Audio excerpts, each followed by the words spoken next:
The galaxy was vast and brimming with knowledge, its inhabitants masters of sciences and philosophies that humans could scarcely fathom when they first ventured into the stars.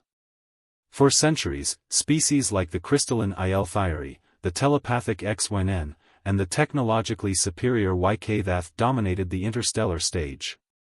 To them, humanity was a peculiar upstart, determined and inventive, but crude in their methodologies.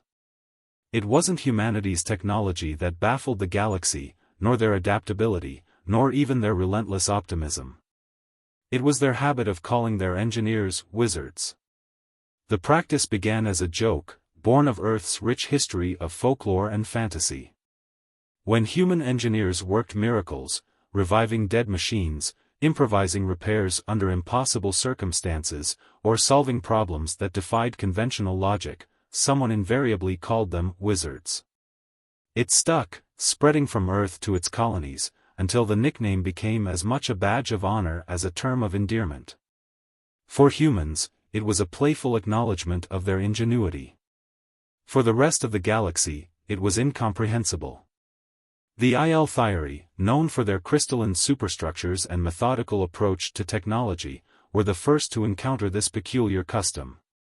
During a joint research mission to a rogue planet whose core emitted strange electromagnetic pulses, human and Eccentric teams worked together to construct a sensor array capable of withstanding the erratic energy bursts.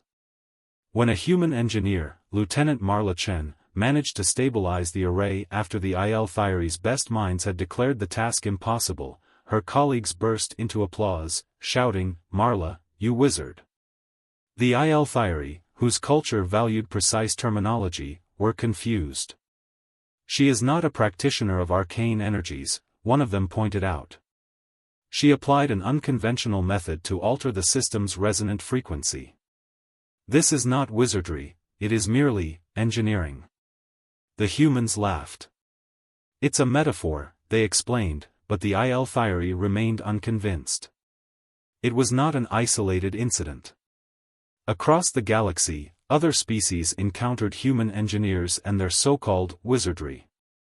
The HFY, who solved problems through collective telepathic thought, watched in bafflement as a human engineer aboard a joint trade vessel rerouted power from a failed reactor using only a toolkit and what they called creative desperation. The HFY, accustomed to communal problem-solving, could not understand how a single individual could devise such a solution. When the humans called the engineer a wizard, the HFY recorded the term with scholarly interest, classifying it as a cultural anomaly. The Ykth, masters of nanotechnology, were perhaps the most dismissive. They considered human engineering crude and inefficient, akin to tinkering. The idea that humans referred to their problem solvers as wizards struck them as evidence of humanity's primitive understanding of the universe. To the Ykth, there were no miracles, only calculations yet to be performed. And so, for decades, the galaxy tolerated humanity's eccentricity with amused detachment. Humans called their engineers wizards, the galaxy shrugged, and life went on, until the day the galaxy witnessed a miracle. It began with a distress signal from the frontier world of Caldera 4. A tectonic event had destabilized the planet's core, threatening to tear it apart. The planet was home to a fragile ecosystem and a burgeoning colony of both humans and HFY. Attempts to stabilize the situation with orbital dampeners had failed, and evacuation efforts were underway. But the ships could not move fast enough. With each passing hour, the planet's surface fractured further, and the inhabitants faced certain doom. A coalition task force, led by a Ykth scientist named Kralik Vey and supported by engineers from multiple species, arrived to assist. They brought with them advanced seismic stabilizers, massive machines designed to anchor the planet's shifting crust. Yet, for all their sophistication, the stabilizers could not account for the unique properties of Caldera IV's core. The machines malfunctioned, their calculations proving inadequate. The Ykth, frustrated but unyielding, declared the situation unsalvageable. Amid the chaos, a human ship arrived, the Daedalus, a retrofitted exploration vessel. Its captain, Commander Elena Markov, requested permission to deploy her engineering team. Kralik V scoffed. "Your primitive tools will fare no better than ours," he said. Markov smiled grimly. "Let my wizards work," she replied. The engineering team, led by Chief Engineer Ravi Das, descended to the planet's surface. Ravi was a wiry man with perpetually messy hair and a grin that suggested he thrived on impossible odds. He surveyed the failing stabilizers, the fractured ground, and the roaring columns of molten rock. "All right," he muttered. "Time to do some magic." The task was monumental. The stabilizers needed to be reprogrammed to account for variables the YK-That had dismissed as negligible. Power sources had to be rerouted, broken components improvised from salvaged materials. The air was thick with ash and tension as Ravi's team worked. The HFY, observing telepathically, marveled at the humans' chaotic coordination. Each engineer worked independently yet intuitively in sync, their actions guided by a blend of expertise, instinct, and sheer determination. The YK-That watched in disdainful silence, certain the humans would fail.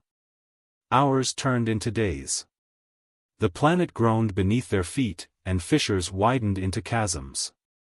When one stabilizer overloaded, Ravi jury-rigged a bypass using parts from a mining drone. When another collapsed entirely, his team rebuilt it with nothing but salvaged metal and ingenuity. Each time disaster loomed, they found a way forward. At last, as the first evacuation ships reached orbit, Ravi and his team completed their work. The stabilizers roared to life, their recalibrated systems locking the planet's crust in place. The tremors ceased. The fissures halted. Against all odds, Caldera 4 stabilized. Kralik V stared at the readouts in disbelief. What did you do?" Ravi, covered in soot and grinning through his exhaustion, shrugged. "Just a little wizardry." The story of Caldera 4 spread across the galaxy. The YK-That were forced to acknowledge that, primitive as they might seem, human engineers possessed a brilliance that defied conventional understanding. The HFY, for the first time in their history, added a new term to their collective lexicon, wizard. And the IL Theory, ever precise, redefined their understanding of engineering to include human improvisational methodology.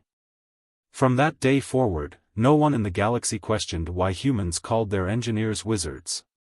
They had seen the miracles for themselves.